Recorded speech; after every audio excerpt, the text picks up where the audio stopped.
আজি 2 অক্টোবৰ মহামানৱ মহাত্মা গান্ধীৰ 150 সংখ্যক জন্মজয়ন্তী।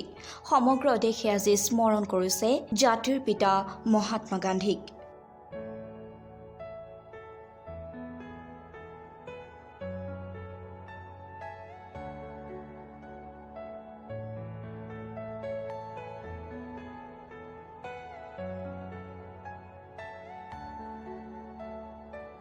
মহানগৰীৰ গান্ধী মণ্ডপতো ৰাজ্যবাসী আজি স্মৰণ কৰিলে বাপুজীক। আৰু আমি আপোনালোকক দেখুৱাই আছো গান্ধী মণ্ডপৰ দৃশ্য।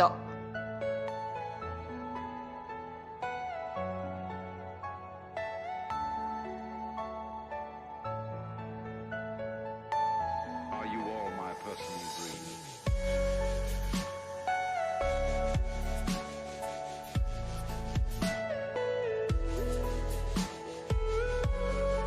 গান্ধী মণ্ডপৰ দৃশ্য। মহানগৰীৰ গান্ধী মণ্ডপত পুৱাৰে পৰা এনেদৰে বাপুজীক স্মৰণ কৰিলে মহানগৰবাসীয়ে।